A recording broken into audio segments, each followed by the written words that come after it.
Estoy en Magdala y es un excelente lugar para hablar sobre el Evangelio de hoy, que es el inicio del ministerio público de Jesús, del ministerio en Galilea. Y aunque la escena de hoy se desarrolla en la sinagoga de Nazaret, sin embargo, aquí, y no en Nazaret, aquí tenemos una sinagoga de tiempos de Jesús y nos va a ayudar a recrear la escena y a explicarla. Entonces ya estamos aquí. Estamos iniciando el ciclo C, que significa que todo este año vamos a estar los domingos escuchando el Evangelio de San Lucas. Por eso al inicio se nos presenta los primeros versículos del Evangelio de San Lucas, pero luego, inmediatamente después, ya nos empieza a narrar la historia de Jesús predicando en Nazaret. Miren qué belleza aquí.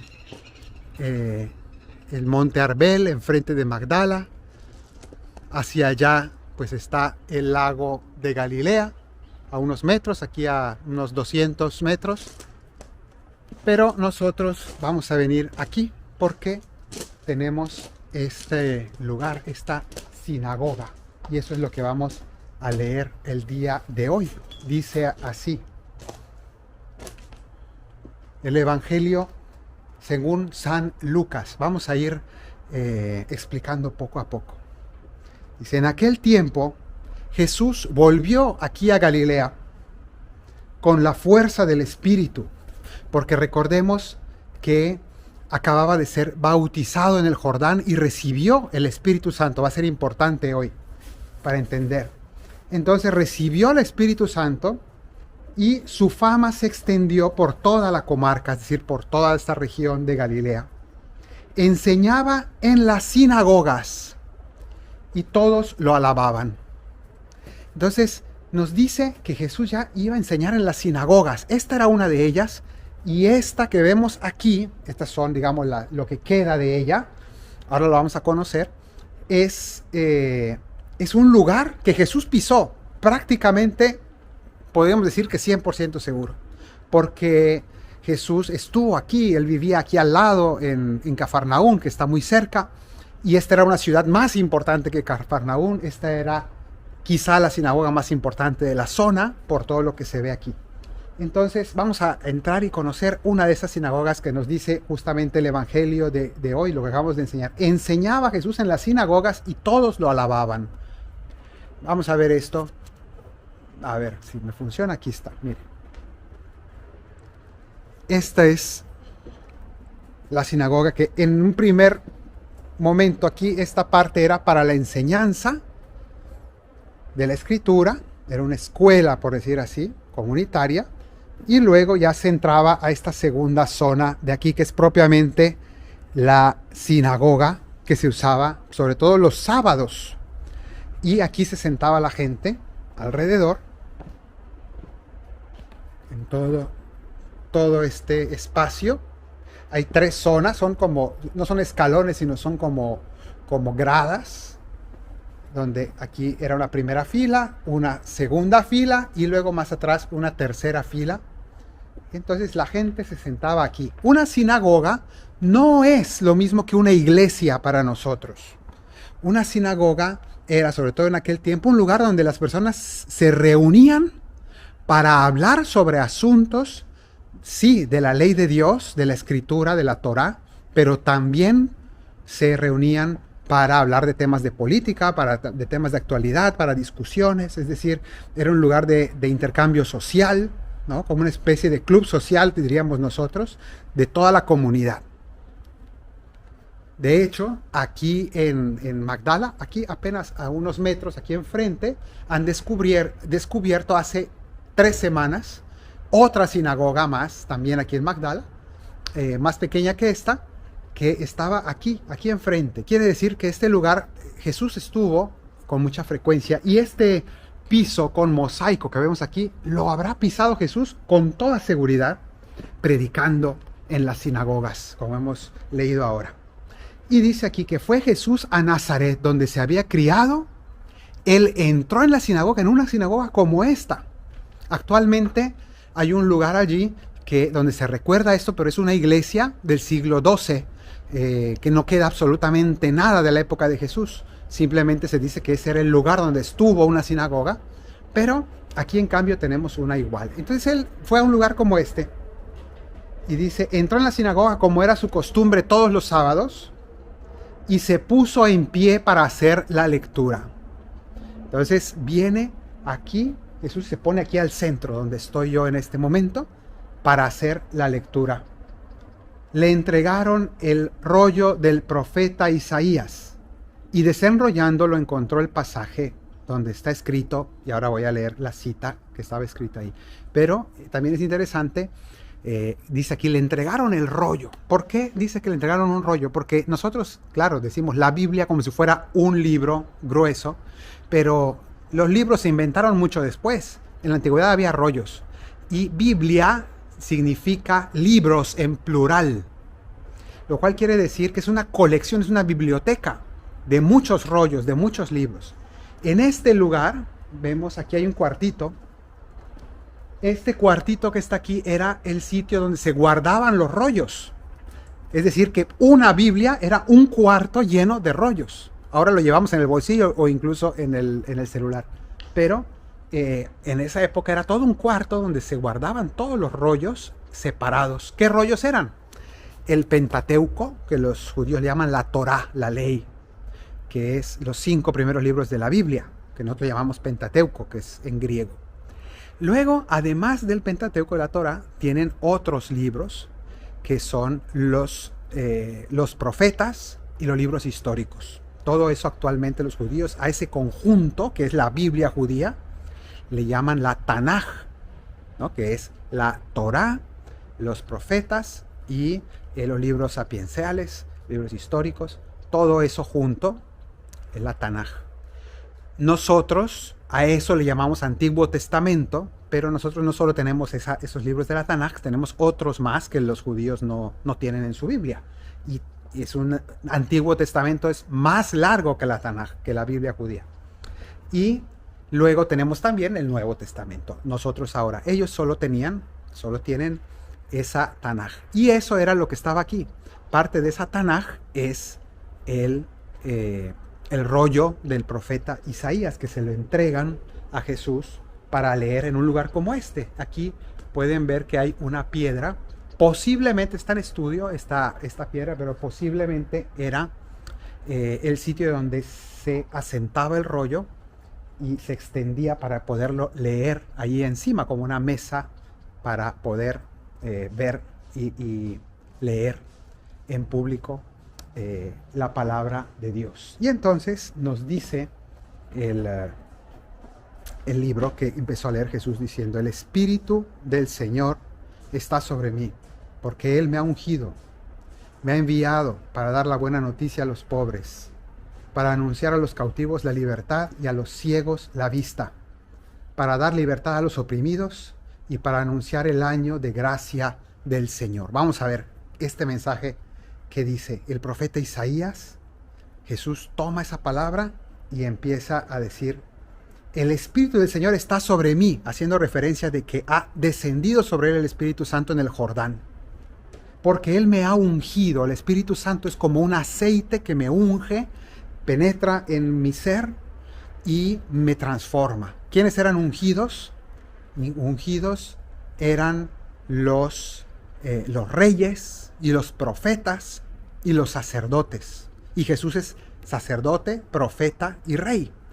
La palabra Mesías, Meshiach en hebreo, significa ungido, ungido de Dios. ¿Y nosotros cómo llamamos a eso? En griego usamos la palabra griega Cristo. Christos significa el ungido. Jesús aquí leyó las palabras de Isaías diciendo: yo soy el ungido, es decir, yo soy el Mesías, yo soy el Cristo. Primer mensaje ya bastante fuerte. El Espíritu descendió sobre mí y me ha ungido. Yo soy el Mesías, yo soy el ungido, el Cristo. Me ha enviado para dar la buena noticia a los pobres. quiénes son los pobres, no solamente los pobres económicos, sí, claramente sí, pero todos los excluidos de la sociedad, todos los que no cuentan, todos los que no son parte de la vida social, que no son tomados en cuenta. Pues vine a anunciar a la buena noticia a los pobres. Entonces, ¿qué significa dar la buena noticia? A incluirlos en el amor de Dios y en la salvación. Esos que piensan que no cuentan para nada son los más importantes para Dios, y el Señor me ha enviado a darles esa buena noticia. Para anunciar a los cautivos la libertad, los cautivos por el pecado, a liberarnos de la cautividad del pecado, a todos. Y a los ciegos la vista. ¿Quiénes son los ciegos? Principalmente abrirnos los ojos a ver la necesidad que tenemos de salvación. Entonces, a traer la luz a este mundo, porque el mundo está en oscuridad hasta que Cristo no viene a revelarnos la verdad y abrirnos los ojos. Y luego dice, para dar libertad a los oprimidos, ya dijimos, y para anunciar un año de gracia del Señor. Interesante esto. Un año de gracia no significa que fue un año de 365 días, sino un año se refiere aquí a una nueva época, ¿no? Hoy se habla de la nueva era, que es algo que no es cristiano, ¿no? Pero Jesús está anunciando una nueva era, pero en el sentido cristiano del término, que significa empieza hoy una nueva época, ¿no? Va a empezar, vengo a iniciar una nueva era total, que es la era de Dios con nosotros, el tiempo de la misericordia. Ese año de gracia del Señor le llamamos un jubileo, una época de misericordia. Entonces, básicamente es como cuando empiezan, perdón la comparación, el tiempo de ofertas, ¿no? De rebajas. Bueno, pues básicamente Dios viene, perdón la comparación, pero es eso, viene a decir, vengo a anunciar un perdón. Las deudas, eso eran los jubileos de la antigüedad, todas las deudas quedan perdonadas. Pero Jesús viene, precisamente Él es el que viene a darnos esa buena noticia, pero anunciándonos que Él viene a perdonar, una amnistía general para todos los pecadores, y es un perdón que se aplica a todos los que acepten su misericordia, a los que nos acojamos a su amor, aceptemos su oferta. Pero también significa que es un tiempo de misericordia que tendrá fin. ¿Y a qué me refiero con que tendrá fin? A que al final, quien no acepte las ofertas, por decir así, quien no acepte esa amnistía, quien no se arrepienta de sus pecados y no aproveche esta oportunidad, este año, este momento de gracia del Señor, este jubileo que es nuestra historia, la historia de la iglesia es esto. Estamos en el tiempo de la misericordia, desde hace 2000 años que empezó este jubileo, pero el día del juicio, que será el final de la historia y que nos tocará a todos, el día de nuestra muerte, se acaba esta oportunidad. El día que morimos, si no aprovechamos la oferta, si no nos acogemos a este perdón, si no vamos a la confesión, si no pedimos perdón al Señor, si no cambiamos, entonces se nos acabó esta oferta de misericordia. Entonces el Señor viene a anunciar esto. Y después dice aquí que enrollando el libro, lo devolvió al que ayudaba, lo vuelven a guardar, y dice, se sentó, Jesús se sentó. Entonces, en una sinagoga como esta, pues se habrá sentado en su sitio, y allí, después de que habló aquí al centro, va y se sienta en su sitio, Jesús, en un lugar como este.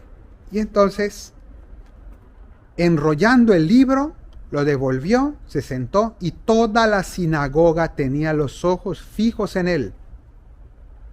Qué impresionante. Todos se quedaron maravillados. Jesús, claro, leyó ese texto como algo, pues sí, lo dijo el profeta Isaías, pero todos sintieron fuertemente que esas palabras se aplicaban a él, y por eso se quedaron viéndolo, como diciendo, ¿qué quieres decir? ¿Por qué leíste esto?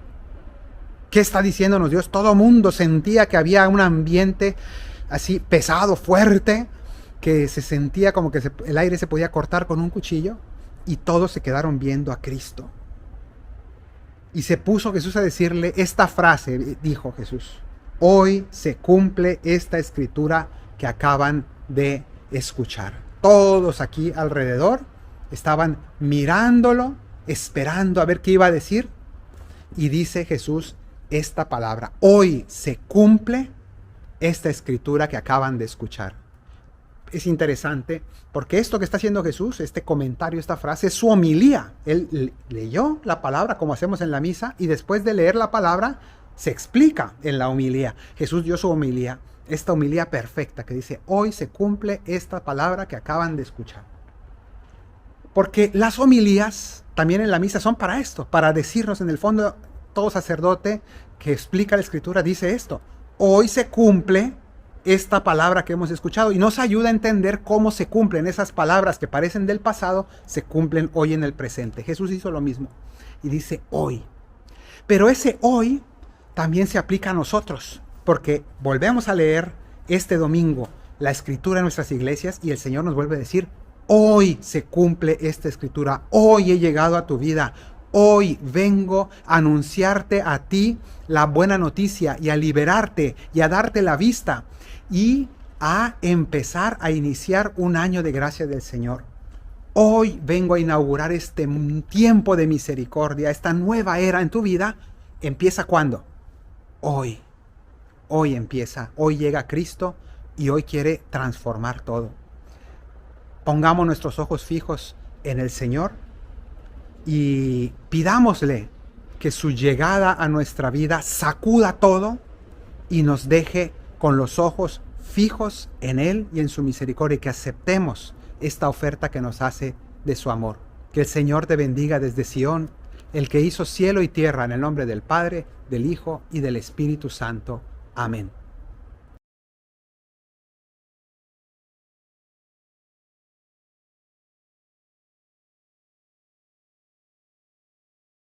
Te invito a descargar la aplicación Mensis Eucharisticus, Mes Eucarístico, que es una herramienta maravillosa para tu oración, para tu vida espiritual, para prepararte antes de misa o para dar gracias después de misa. Hice esta aplicación basándome en un libro del mismo nombre que es sumamente profundo y bíblico.